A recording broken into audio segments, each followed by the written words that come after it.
All right, today we are diving into something really fascinating.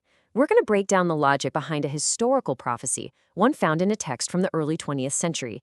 It's all about biblical interpretation, this idea of symbolic time, and a pretty specific calculation that points to one world-changing year. Okay, let's get into it. So it all starts with this one big question. Could it be that a single verse in the Bible actually predicts the exact year that all worldly governments would, lose their authority? That's the puzzle we're going to put together today, pulling directly from the source material itself. And believe it or not, this whole thing hangs on just this one verse from the Gospel of Luke. The phrases you really want to pay attention to are Jerusalem shall be trodden down, and even more importantly, this mysterious period called the times of the Gentiles. The author we're looking at was convinced this wasn't just some poetic phrase, but a specific, measurable length of time. All right, so let's get straight to the big claim. This text isn't talking about some vague, far-off future. It points to a very precise year, 1914. So how on earth did the author land on that specific date? So here's the main idea. The author basically says that all the non-Jewish governments of the world, the Gentile governments, were given what they call a lease of dominion. Think of it like a temporary permission to rule the earth. And like any lease, it had a firm expiration date. And that date, according to their math, was 1914. Okay, so to figure out how they got to that date, we have to solve the first clue. And it's all about defining that critical phrase we saw in Luke's gospel, the times of the Gentiles. What does that actually mean?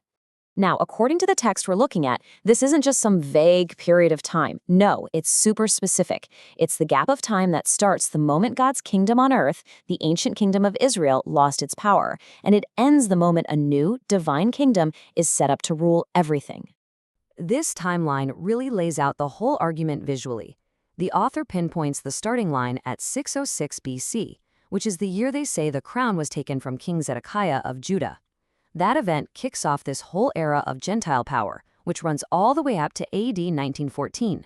That's when God's kingdom is supposed to take over. So they've got their starting point. But the big question is, how long did this period last? And that leads us to the second piece of the puzzle. And this one comes from a part of the Bible you might not expect, the book of Leviticus. This is the key, according to the author, that unlocks the actual length of the Gentile times. So the author of this text points to this warning, this punishment of 7 times. And they say, aha, this is the length of the Gentile times. Their reasoning was that this must be referring to that long period when Israel was dominated by other world powers, a period that kicked off back in 606 BC. But wait a minute, what exactly are 7 times? I mean, if it's just 7 literal years, that doesn't really add up, because the nation of Israel had already been through much longer periods of captivity than that. The author argues this has to be pointing to a totally different way of measuring time. And this is the key that unlocks the whole thing, this idea of symbolic time. In this way of thinking, which the author pulls from other prophecies, a time isn't a normal year. It's a prophetic year of 360 days. And here's the most important part. Each one of those days stands for one literal year. This day for a year rule is the absolute linchpin of the entire calculation. Okay, so now we have all the pieces of our puzzle. We've got a start date, we have a duration given in symbolic language, and we have the key to translate it. Let's put it all together and see how we solve this thing. So let's just walk through the math here, just like the author did. First, one symbolic time is 360 days. So 7 times is just 7 times 360, which gives you 2,520 days. Then you apply that big rule, a day for a year. And suddenly those 2,520 symbolic days transform into 2,520 literal years. And there you have it. The punishment period, the times of the Gentiles, is supposed to be this huge chunk of time, 2,520 years. That's the number we need for our final calculation. And this is the grand finale. This is where it all clicks into place. You take that start date we talked about, 606 BC, and you add the 2,520 years we just figured out. Now, you do have to remember there's no year 0 when you cross from BC to AD, but once you account for that, you land squarely on the year 1914. And that is the core calculation of this whole prophecy. Okay, so the math points to 1914. Big deal, right? Well, according to the text, it was a very big deal. This wasn't just a date on a calendar. It was supposed to be a massive turning point for the whole world. Now, the text isn't saying that on January 1st, 1914, everything just, poof, changed instantly.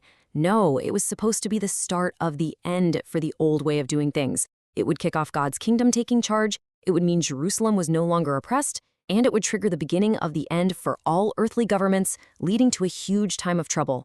And just to paint a picture of how dramatic this change was supposed to be, the text pulls quotes like this one from the book of Revelation. I mean, the imagery here is not exactly a peaceful handover of power.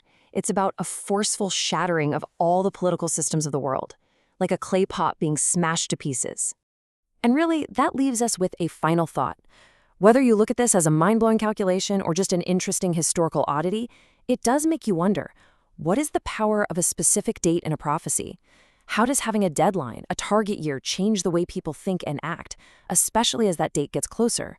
It's a pretty compelling question about where faith, history, and our expectations all meet. Thanks for tuning in.